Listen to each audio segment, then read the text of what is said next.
Alright, welcome back to the final round of TTML Division 3 here at Singapore. It is a dry qualifying and dry race to end off, so happy days, no need to worry about anything of the sort there. So, there was only this is the last race of the season. The Holland-Austria game, I think, was on at the time.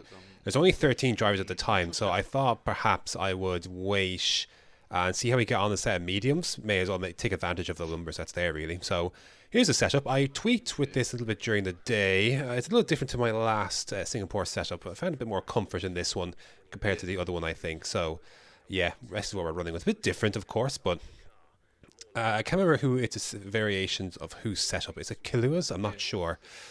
Anyways, that is where we're looking at. If you ever want to show the suspension, that would be handy. But yeah, I thought I'd go for our mediums. There's the suspension: 411, 1.8, and 3.4 on the old right hand. My teammate is dying in the background. But anyways, here's the end of qualifying. I had initially put in the 33 flat, I believe, 34 flat, whatever it is, 35 flat rather.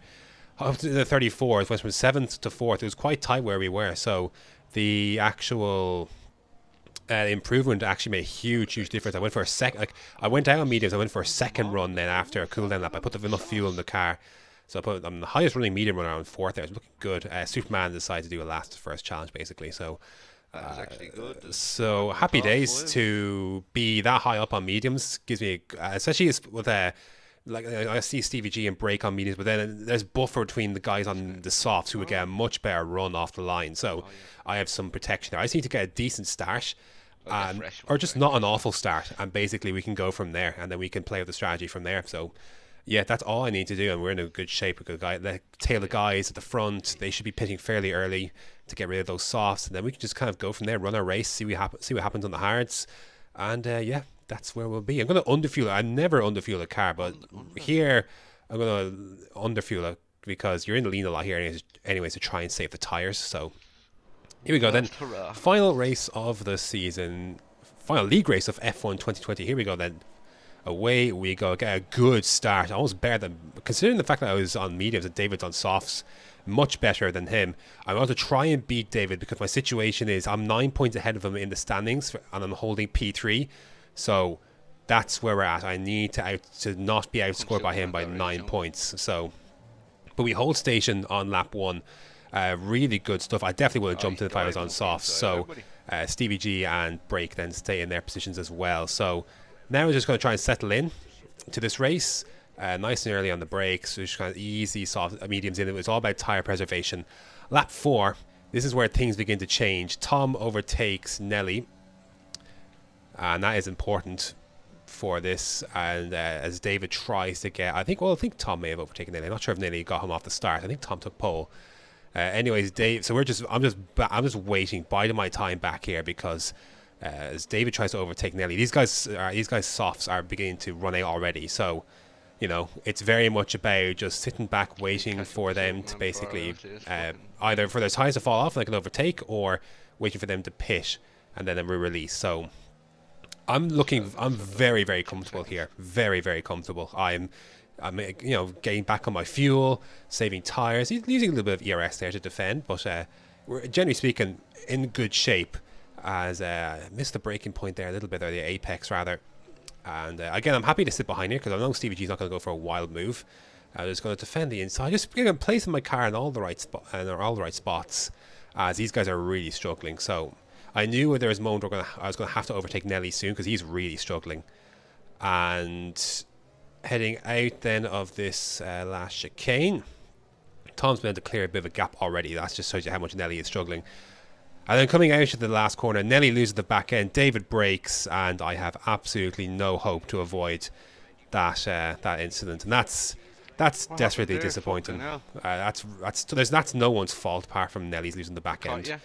And that just thing happens last corner. So I've got heavy damage. David is able to actually avoid hitting Nelly there.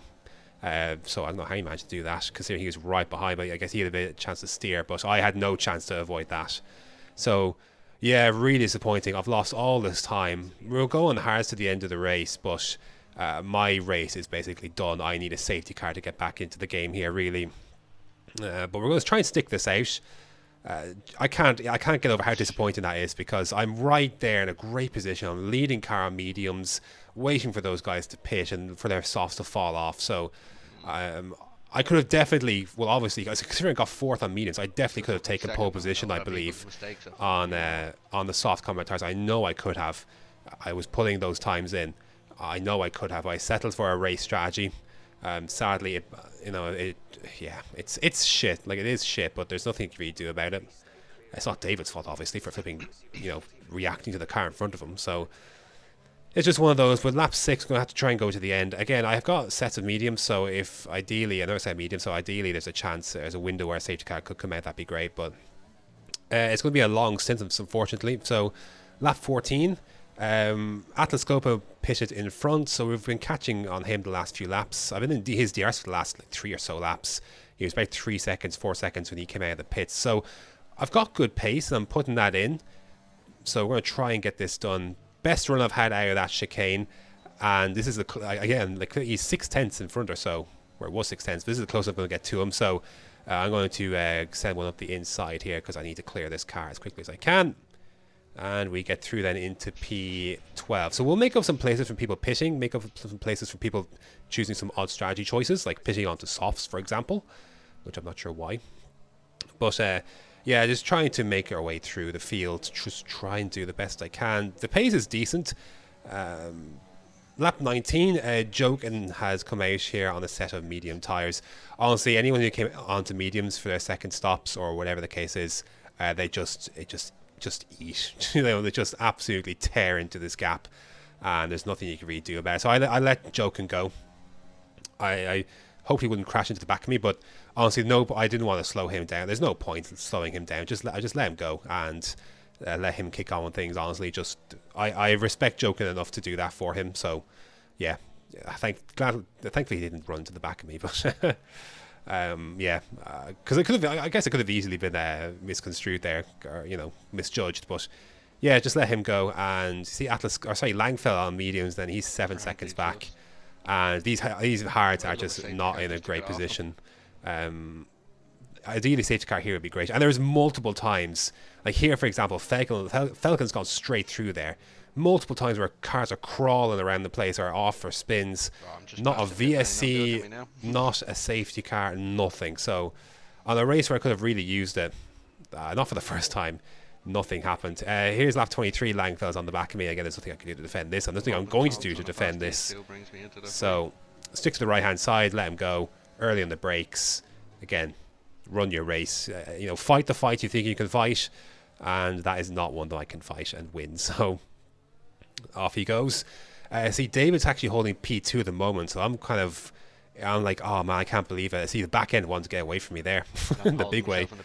My teammate Pish to help give me track position because I was fighting David for P3, so I appreciate him doing that. He had penalties, was his reasoning as well. Like, if he had the penalties, he definitely would have stayed up front, and I didn't want him to do this in the first place, but he did it all the same to give me an extra point, so I really appreciate that. But David's tires ended up falling away, and he ended up losing a bunch of track position. So it was more comfortable in the end than it needed to be. But nevertheless, lap 31, this is literally the race. Nothing happened, sadly. So there you go, P8 in the end. Disappointing end to that one because, yeah, I felt like I definitely could have had a podium, easily had a podium. Superman literally pissed away 28 laps or so on the hards, and then he pit softs and won by 19 seconds. So yeah, Tom finished second, Jokin finished third in the end from 7. So yeah, I feel like I could have definitely got myself in the my fantasy team. I definitely could have got myself in the hunt for a podium again. Not for the first time this season. It's gone awry for me. But here's the final standings in the end. Jane wasn't at this race, so better racer could have finished ahead of him. So unfortunately that didn't work out. But P3 in the end. It's a good result, but I can't feel disappointed with the way things went at certain points in the season. I think I'll do a separate video, both in FTRL and TTML, about how, just a season review basically. So go through each race, dissect it, just reflect as I like to do, and yeah. But the P3 in the end is what I wanted in the end coming into this one, so held on to that one thankfully. And yeah, good season. I wish I could have had more. I think I was deserving of a bit more, but oh well, there's nothing to be said in the end. So my teammate got into the top 10 in the end as well, so good for him. And that moves us on to the constructors.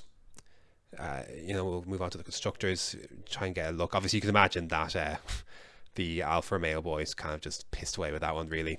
There it is. Here we are. 382 for Alfa Romeo. Racing Point, I knew were going to be very difficult to beat. That ended up being the case. 304 for them. Red Bull are in third with 250. So we're kind of in a class of our own, really. I think we did quite well, all things considered, to be fair. So handy enough ahead of AlphaTauri and a little bit behind Racing Point in the end as well. But there you go. That is season 4 of TTML Division 3. It was pretty fun. I can reflect more on that in a separate time. But yeah, happy enough to, all things considered, to get a third place out of all that. But yeah, that's going to do it for League Racing on F1 2020. I don't know if I'll participate in any events in the end, at the end of F1 2020. I feel like I'm ready for a break. And F1 2021 is pre-ordered. So I want to thank the person who was responsible for that. I really appreciate that. So yeah, I should be back in the game for next season. I don't know what the pace will be. I don't know anything of the sort. I don't even know when we'll go. But assuming life hasn't overtaken me by the time we get to F1 2021, I should be back League Racing again next year. And I say life overtaken me as in things get busy. I don't mean anything else, of course. Yeah, basically, we'll go from there. So yeah, thanks very much for watching this season and F1 2020 as a whole. I probably raced more on this than I did F1 2018, I would say. It's got to be close. Maybe not quite, but we'll find. I might do a count. We'll find out or something. But anyways, thanks very much for watching, and until next time.